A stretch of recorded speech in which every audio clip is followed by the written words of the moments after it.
The 2023 Nobel Prize in Economic Sciences, that is Sveriges Riksbank Prize in Economic Sciences in Memory of Alfred Nobel, has been awarded to Claudia Goldin for having advanced our understanding of women's labor market outcomes. This year's laureate in the economic sciences, Claudia Goldin, provided the first comprehensive account of women's earnings and labor market participation through the centuries. Her research reveals the causes of change as well as the main sources of the remaining gender gap. Over the past century, the proportion of women in paid work has tripled in many high-income countries. This is one of the biggest societal and economic changes in the labor market in modern times, but significant gender differences remain. Claudia Goldin's research has given us new and often surprising insights into women's historical and contemporary roles in the labor market. Women are vastly underrepresented in the global labor market, and when they work, they earn less than men.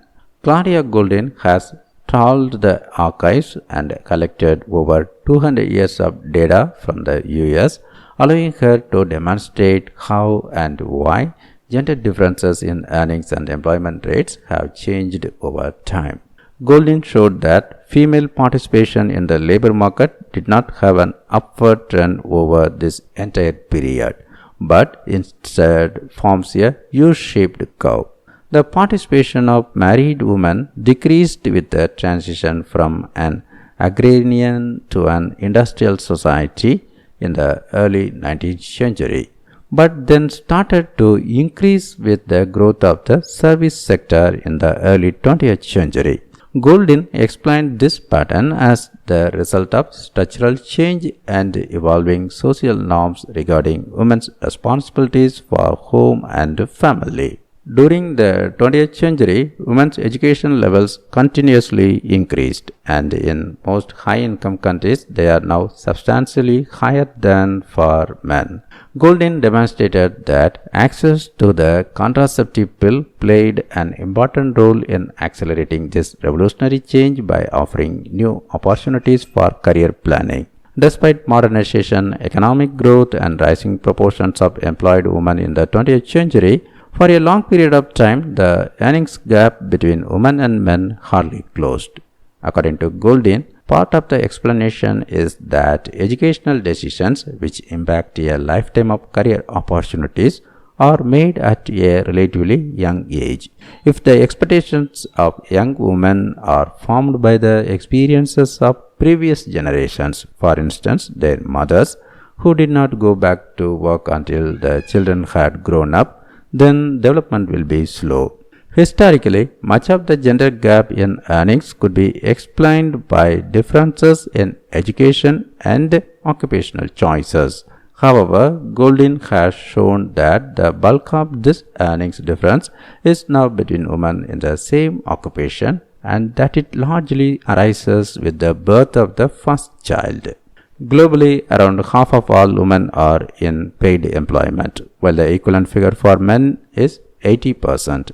When women work, they usually earn less. Understanding how and why levels of employment and earnings differ between women and men is important for socioeconomic reasons in both the short and long run, because the issue relates to the most efficient use of society's resources. If women do not have the same opportunity to participate in the labor market, or they participate on unequal terms, labor and expertise are wasted.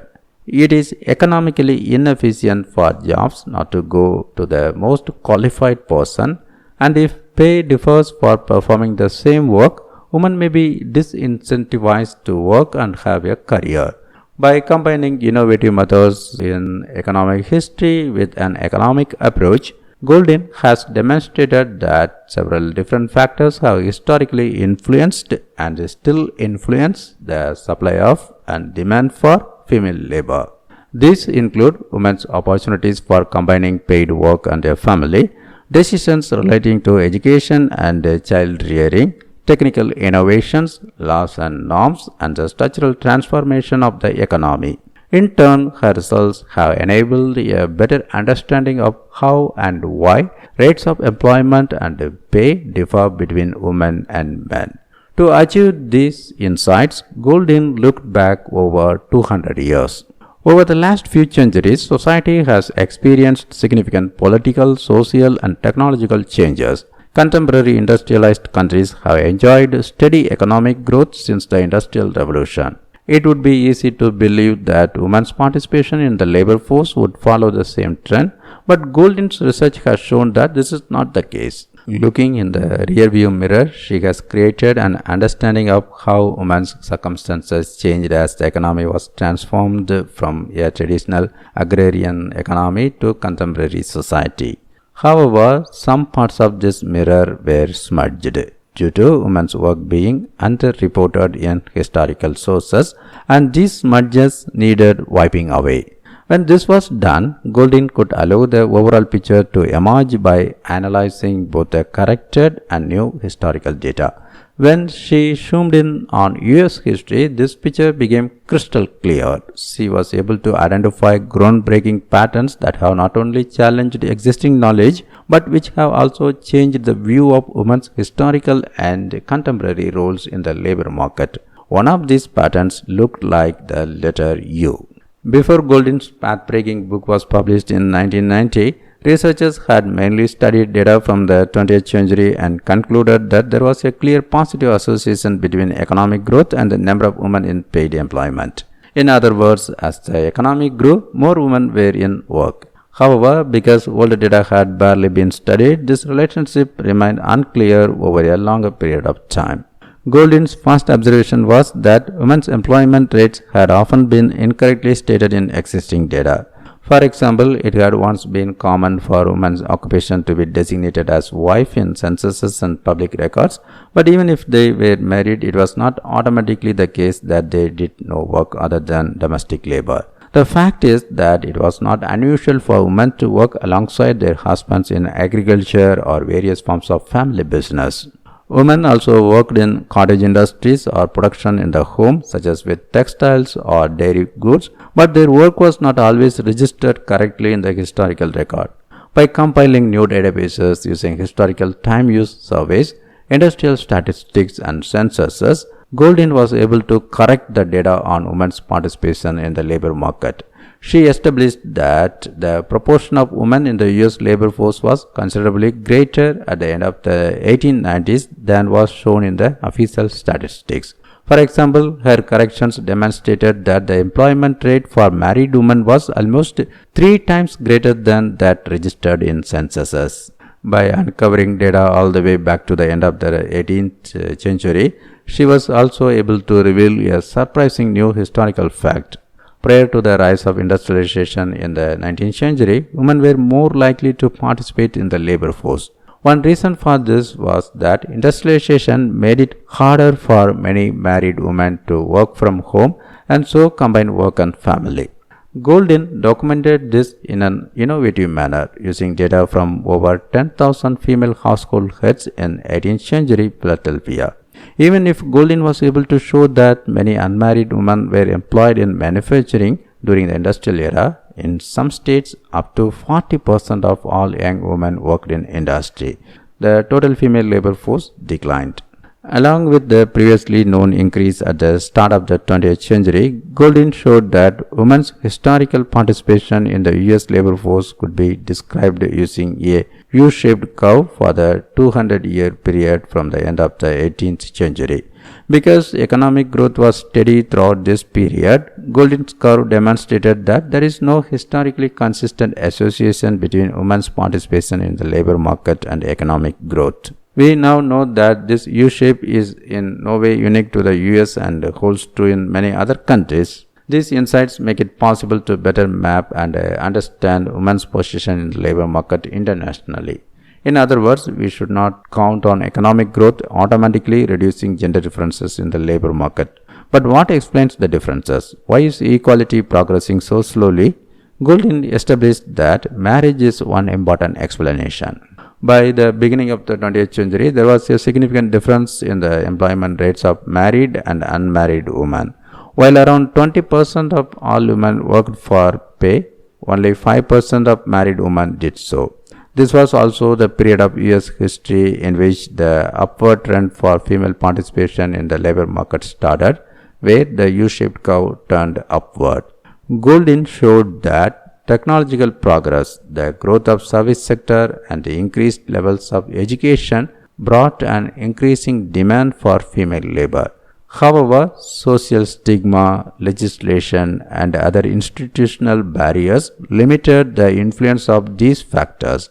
Goldin was also able to establish that marriage played a greater role than had previously been believed. Goldin noted that legislation known as marriage bars often prevented married women from continuing their employment as teachers or office workers. Despite an increasing demand for labor, married women were excluded from parts of the labor market. This type of legislation peaked during the 1930s Great Depression and the years following it, but was not the only reason. Goldin also demonstrated that there was another important factor in the slow reduction of the gap between men's and women's rates of employment, namely women's expectations for their future careers.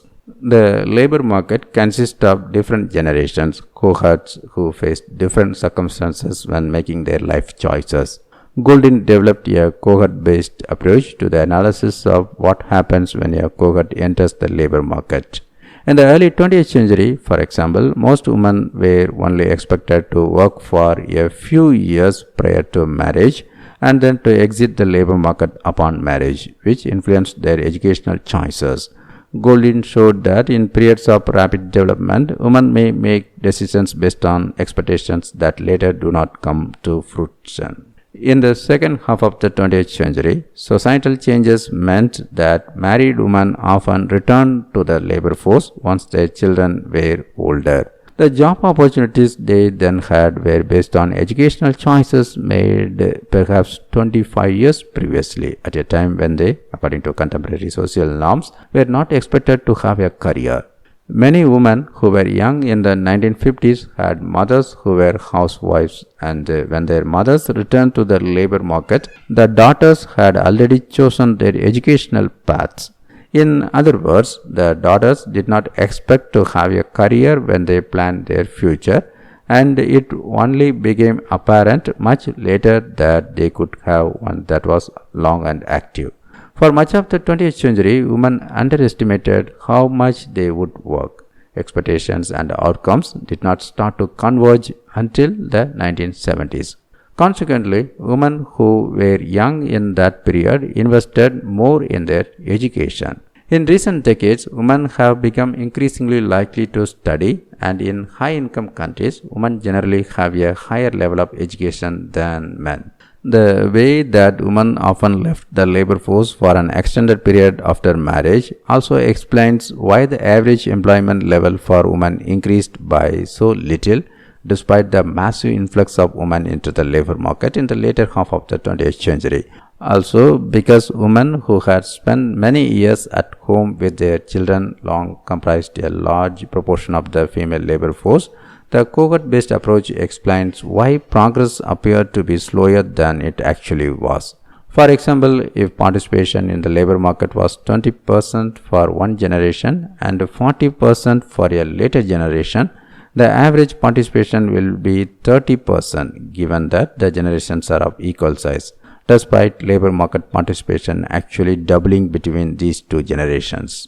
However, even if changing societal norms, new patterns in the labor market, and increasing levels of education influenced women's level of employment, more recent innovations have fundamentally changed their opportunities for both planning and having a career. One of these innovations was a tiny pill. Women's labor market expectations changed at the end of the 1960s when the pill was introduced. An easy-to-use family planning and a contraceptive method women could independently control. By utilizing the fact that young women could access the pill in different years in different US states, Goldin and her co-author Lawrence Katz demonstrated the power of the pill. Goldin found that the pill resulted in women delaying marriage and childbirth. They also made other career choices, and an increasing proportion of women started to study economics, law, and medicine. The affected groups were those born in the 1950s, who thus had access to the pill when they were young. In other words, the pill meant that women could better plan their future and thus also be clearer about what they expected, giving them entirely new incentives to invest in their education and careers. Even if the pill influenced both educational and career choices, this did not mean that the earnings gap between women and men completely disappeared, though it has become significantly smaller since the 1970s. To understand how the earnings gap changed over history, Goldin once again decided to look in the rearview mirror. Goldin began by compiling statistics from a range of sources, producing the first long series on the pay gap between men and women.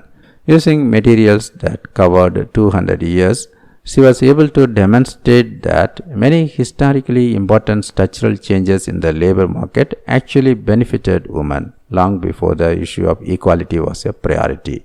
The gender earnings gap lessened significantly during the Industrial Revolution, 1820 to 1850, and when demand for administrative and clerical services increased, 1890 to 1930.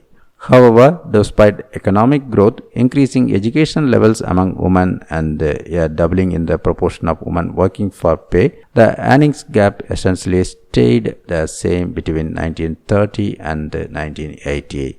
Using these statistics, Goldin was also able to show that the pay discrimination, the pay differences that cannot be explained by observed differences in factors such as productivity, education, and age, that affected women increased significantly with the growth of the service sector in the 20th century. Prior to this, women usually worked in sectors where pay was based on piecework. Workers in these types of industries, whether male or female, were paid in relation to their productivity. Between the end of the 19th century and 1940, the pay difference between men and women that can be attributed to discrimination increased from 20 to 55% in the manufacturing industry. In other words, pay discrimination increased somewhat surprisingly at the same time as the earnings gap between men and women decreased. One reason for this was that piecework contracts were increasingly abandoned in favor of pay systems based on a monthly wage. Goldin showed that in association with the introduction of modern pay systems, employers tended to benefit employees with long and uninterrupted careers. Expectations thus played a role not just for potential female employees but also their potential employers. We can now see that the earnings gap between women and men in high-income countries is somewhere between 10 and 20%, even though many of these countries have equal pay legislation and women are often more educated than men. Why is this? Goldin attempts to answer precisely this question and, among other things, succeeds in identifying one key explanation: parenthood. By studying how differences in income between men and women changed over time, Goldin and her co-authors, Marianne Bertrand and Lawrence Katz, demonstrated in an article from 2010 that initial earnings differences are small. However, as soon as the first child arrives, the trend changes. Earnings immediately fall and do not increase at the same rate for women who have a child as they do for men, even if they have the same education and profession. Studies from other countries have confirmed Goldin's conclusion, and parenthood can now almost entirely explain the income differences between women and men in high-income countries. Goldin showed that this motherhood effect can partly be explained by the nature of contemporary labor markets, where many sectors expect employees to be constantly available and flexible in the face of the employer's demands. Because women often take greater responsibility than men for childcare, for example, this makes career progression and earnings increases more difficult. Tasks that are hard to combine with part-time work also make it more challenging to maintain a career for the person in the household, usually the woman who chooses to reduce their working hours. All these factors have far-reaching consequences for women's earnings. By trawling through the archives and compiling and correcting historical data, Goldin has been able to present new and often surprising facts. She has also given us a deeper understanding of the factors that affect women's opportunities in the labor market and how much their work has been in demand. The fact that women's choices have often been and remain limited by marriage and the responsibility for the home and family is at the heart of her analysis and explanatory models. Goldin's research shows that the differences between women and men in the labor market are determined by diverse factors during the various periods of societal development. Policymakers who want to affect these differences must first understand why they exist. Investments in information and education or legislation that removes institutional barriers may have a significant effect for a certain time, particularly if women's career expectations and educational levels lag behind those of men. However, the same investments probably have a limited effect in societies where women already have high levels of employment and are perhaps more highly educated than men. For example, we know that it is not enough for women to be educated on the same terms as men. The earnings gap between men and women remains. The opportunity to plan and finance a return to the labor force after having children or to work more flexibly may be of greater importance. Goldin studies have also taught us that change takes time because choices that affect entire careers are based on expectations that may later prove to be false. US history and similar developments in many other high-income countries show that change can be hidden for decades in the aggregated statistics because a new behavior does not initially have a significant overall impact. Major changes in the labor force can only occur over relatively short periods of time when groups that adopted the new behavior in the labor market start to reach middle age and affect the career choices of younger women. Claudia Goldin's research brings us a better understanding of the labor markets of yesterday, today, and tomorrow.